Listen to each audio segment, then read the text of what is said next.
La présente formation a été développée par Audrey Labrec et Solange Boucher, toutes les deux conseillères cliniques à la direction de la vaccination. Il s'agit d'une formation destinée aux professionnels de la santé qui participent à la campagne de vaccination contre l'influenza, saison 2021-2022.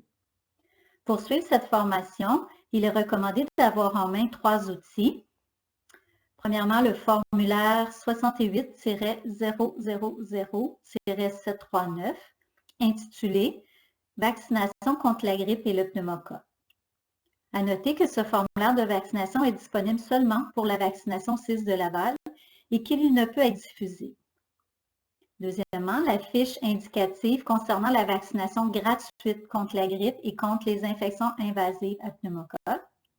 Et troisièmement, le tableau d'information sur les vaccins antigrippaux distribués au Québec pour la campagne 2021-2022. Tous les documents dont il est question dans cette formation sont disponibles sur l'intranet à la page Carrefour Clinique sous l'onglet « Campagne de vaccination contre la grippe ». Sur chaque diapositive, vous retrouverez dans le coin supérieur droit un icône audio. Vous devez cliquer sur cette icône pour démarrer le contenu audio de la diapositive. Il vous sera ainsi possible de faire pause, puis redébuter le contenu audio tout au long de la présentation. Chaque produit immunisant doit être administré selon les recommandations du Programme d'immunisation du Québec, nommé PIC, afin que la réponse immunitaire soit optimale et que les réactions locales indésirables soient limitées. L'objectif de cette formation, alors ce 3e module est destiné à tous les professionnels visés qui désirent administrer un vaccin, que ce soit par la voie intramusculaire ou intranasale, chez des usagers de tous les âges selon les modalités en vigueur. Ce 3e module présente les 8 sujets suivants. Les 7 bons principes avant l'administration, préparation du vaccin et matériel requis, choix du site d'injection, technique d'administration intramusculaire, technique d'administration intranasale, technique d'atténuation de la douleur et de l'anxiété, positionnement du bébé et de l'enfant, inscription légale au dossier de l'usager.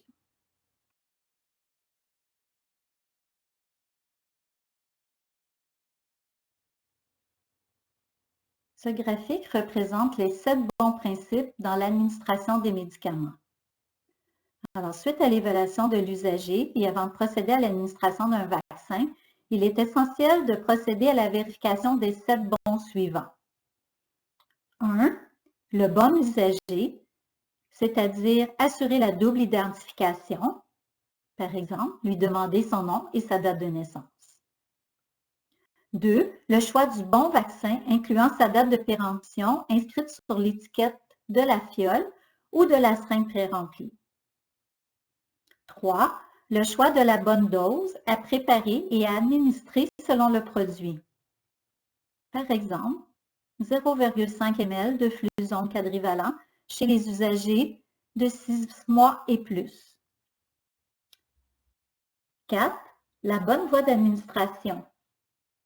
Par exemple, intramusculaire, noté IM, incluant le choix du site d'injection recommandé pour les vaccins. 5. Le bon moment ou la bonne raison d'administration en respectant les délais recommandés. Par exemple, la 2e dose de Flumis quadrivalent intranasal chez un enfant de 6 mois. 6.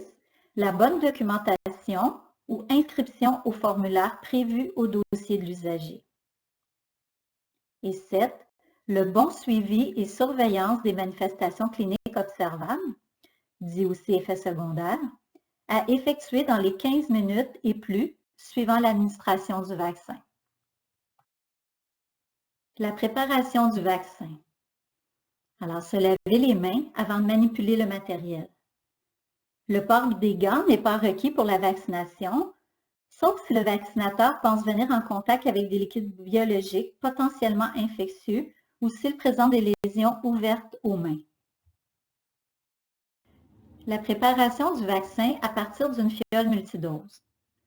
Au cours d'une séance de vaccination, on peut prélever la quantité restante d'une fiole multidose et compléter la dose requise avec une autre fiole si les conditions suivantes sont respectées.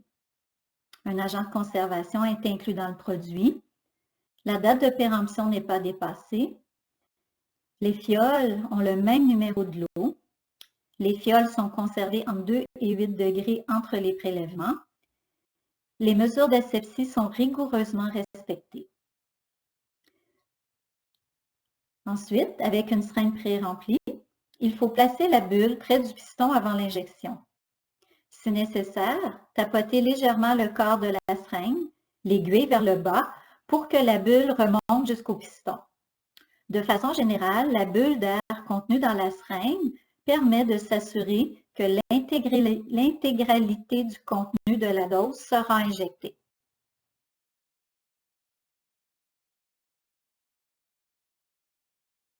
En ce qui concerne le site d'injection du vaccin, le site de choix pour les adultes et les enfants de 12 mois et plus est le muscle deltoïde. La quantité maximale est de 1 ml chez les enfants et de 2 ml chez l'adulte. Pour les enfants de moins de 12 mois, le site de choix est le muscle vas externe dans le tiers moyen de la cuisse, juste au-dessus de la ligne horizontale. À noter que l'injection dans le vas externe chez les enfants qui marchent cause souvent une douleur musculaire qui entraîne une boiterie. Ce site peut être également utilisé chez l'adulte. La quantité maximale est de 1 ml chez les enfants et de 3 ml chez les adultes. Il est possible d'administrer 2 vaccins dans un seul membre. Il faut prévoir une distance d'au moins 2,5 cm, soit 1 pouce, séparant les 2 injections.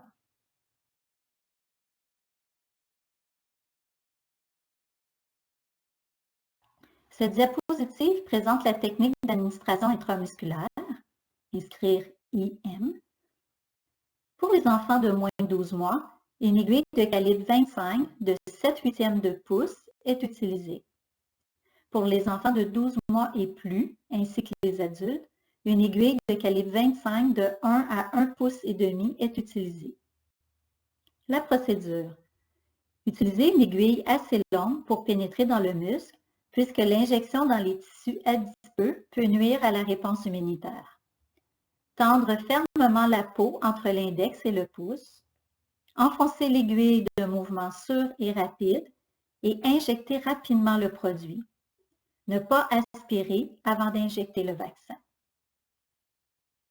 À retenir. Le vaccinateur doit exercer son jugement clinique en fonction de la substance à administrer, de l'âge et du poids de la personne, ainsi que de la masse musculaire et adipeuse au site choisi. On peut injecter un vaccin dans un tatouage, sauf par la voie intradermique. L'aspiration est déconseillée pour l'administration des vaccins car elle cause de la douleur et est inutile en l'absence de gros vaisseaux sanguins. Toutefois, elle est recommandée pour l'administration des immunoglobulines. Dans les 2 prochaines diapositives, vous retrouverez 2 vidéos qui démontrent la technique d'injection intramusculaire dans le deltoïde, puis aussi dans le vas externe.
Bonjour. Bonjour. Ça va bien? Oui, vous. Oui, je vais bien.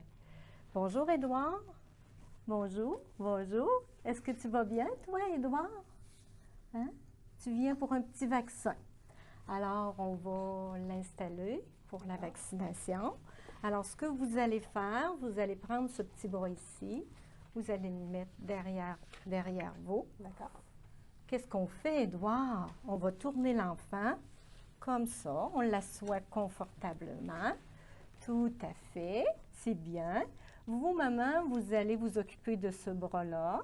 Et je vais vous demander aussi de bien maintenir. D'accord. On va s'asseoir comme il faut, Édouard. Oui, tu es un petit garçon qui en a dedans. Hein? Vous allez maintenir ici comme ça pour que sa petite jambe soit à angle droit. Parfait. Quand je vais vous le dire, on va le tenir serré. Ce ne sera pas très long. Alors, comme ça, vous pouvez le maintenir. Voilà. Alors, ici, comme ça, on fait doux. Hein? Oui. Là, ça va être froid un petit peu, Édouard. Oh, ça va être froid un petit peu. Oui, c'est froid. Oui. Oh, ce sera pas long. Oh non. Bon, maman, vous êtes prête? On est prêt? On y va. Tiens, c'est terminé, mon chéri. C'est terminé, mon chéri. C'est terminé. Oui.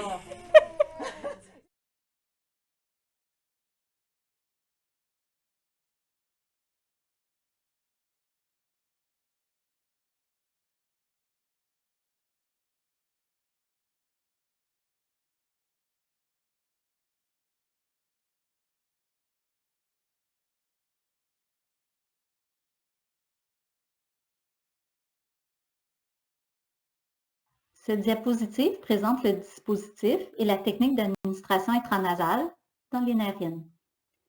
Le vaccin Flumis quadrivalent s'administre par voie intranasale au moyen d'une seringue munie d'un vaporisateur. Elle possède aussi un séparateur de doses afin de diviser la dose du vaccin en deux et permettre l'administration de 0,1 ml dans chaque narine, soit 0,2 ml au total. La procédure. Enlever l'embout protecteur en caoutchouc synthétique. Demander à la personne de se tenir droite en position assise.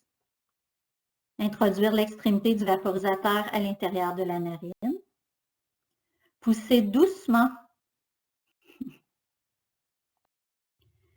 Cette diapositive présente le dispositif et la technique d'administration intranasale dans les narines. Le vaccin Flumis quadrivalent s'administre par voie intranasale au moyen d'une seringue munie d'un vaporisateur. Elle possède aussi un séparateur de doses afin de diviser la dose du vaccin en deux et permettre l'administration de 0,1 ml dans chaque narine, soit 0,2 ml au total. La procédure. Enlever l'embout protecteur en caoutchouc synthétique. Demander à la personne de se tenir droite en position assise. Introduire l'extrémité du vaporisateur à l'intérieur de la narine. Pousser rapidement sur le piston dans un mouvement continu jusqu'à ce que le séparateur de dose bloque le piston.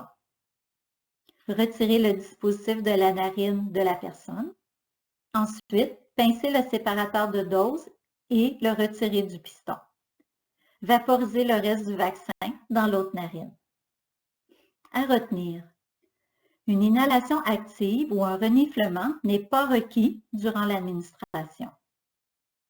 Et même si la personne vaccinée éternue immédiatement après, il n'est pas recommandé de reprendre la dose. Cette section présente les techniques d'atténuation de la douleur et de l'anxiété, autant chez les enfants que les adultes. Il existe des moyens de réduire la douleur à la fois efficaces, réalisables, peu coûteux, culturellement acceptables et adaptés à chaque tranche d'âge. Selon une étude de l'INSPQ en 2016, 99% des vaccinatrices considéraient qu'il était très important de diminuer la douleur et l'anxiété lors de la vaccination. En plus, la majorité des vaccinatrices estimaient avoir une connaissance suffisante de ces mesures et disaient savoir comment intervenir lors de situations où la personne à vacciner démontrait des signes d'anxiété. Connaissez-vous ces mesures?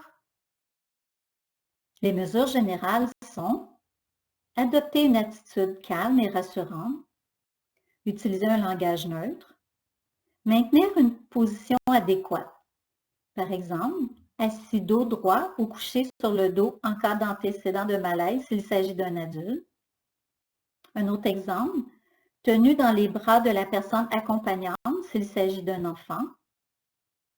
Troisième exemple, privilégier un contact peau à peau avec le parent chez le nourrisson. Administrer les vaccins en commençant par le moins douloureux, par exemple le pneumovax et ensuite le flux-laval.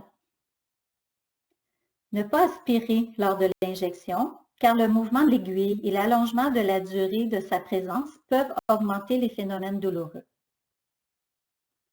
Les mesures spécifiques sont quant à elles proposer à la mère d'allaiter son nourrisson avant ou pendant, proposer le biberon au bébé ou une solution sucrée à l'enfant, utiliser des moyens de distraction chez les enfants de moins de 6 ans avec un jeu, une image, une musique, une conversation et pourquoi pas un animal de zoothérapie. Chez l'adulte, la distraction sera obtenue en demandant de tousser légèrement ou de retenir la respiration au moment de piquer. En effet, la partie du cerveau associée à la douleur est moins active lors d'une distraction. Promouvoir le soulagement de la douleur et les réactions causées par la vaccination. Certains médicaments peuvent soulager les effets de la vaccination avant et après, comme l'emploi d'analgésiques locales avant, comme la lidocaïne, la tétracaïne, sous forme de timbre cutané, ou encore les analgésiques par la bouche après la vaccination.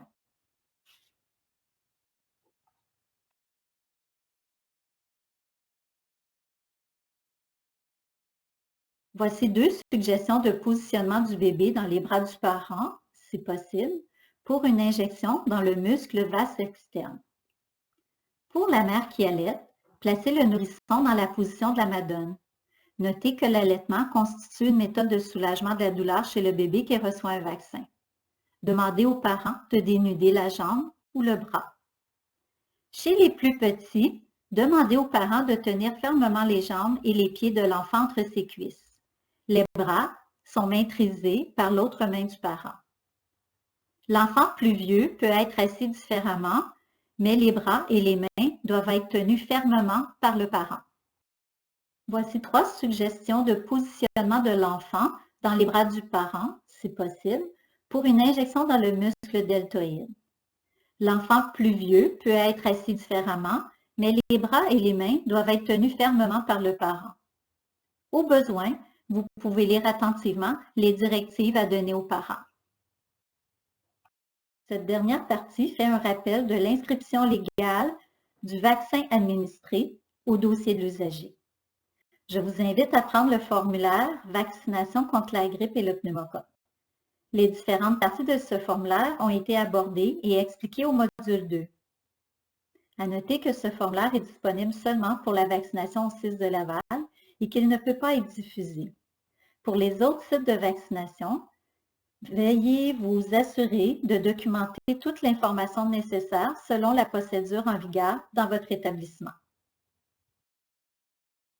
La section des différents vaccins se retrouve à la page 2 au verso du formulaire. Elle est à compléter par le professionnel qui est le vaccinateur, par exemple une infirmière, ou l'injecteur, par exemple une infirmière auxiliaire, selon l'organisation du travail dans votre milieu.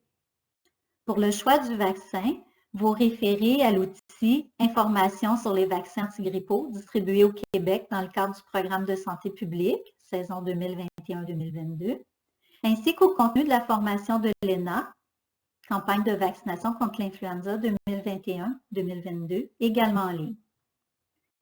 Après avoir administré 1 ou 2 vaccins, il est essentiel de bien cocher le nom du ou des vaccins. Notre exemple ici, le flux-laval tétra et le pneumovax 23. S'il s'agit de la première ou de la deuxième dose, notez que chez les moins de 9 ans qui n'ont jamais reçu de vaccin contre la grippe, administrez 2 doses à 4 semaines d'intervalle. Le site d'injection en fonction de l'usager, par exemple, le bras gauche en bas et le bras gauche en haut, à préciser si vous administrez 2 vaccins dans le même site.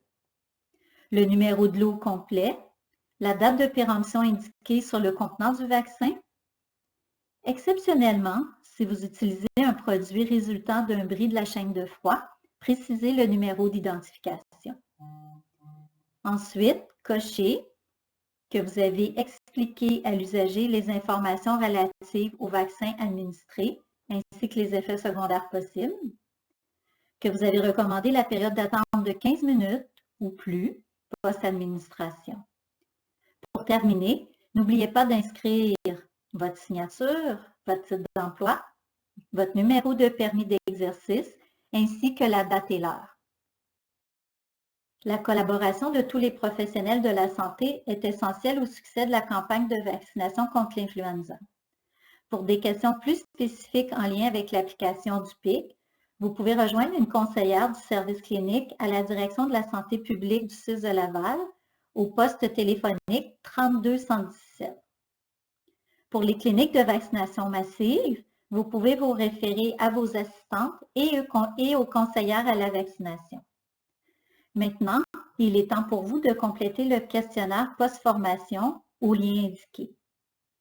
Il faut obtenir la note de 70% au questionnaire post-formation pour recevoir une accréditation à cette formation. Un seul essai est permis.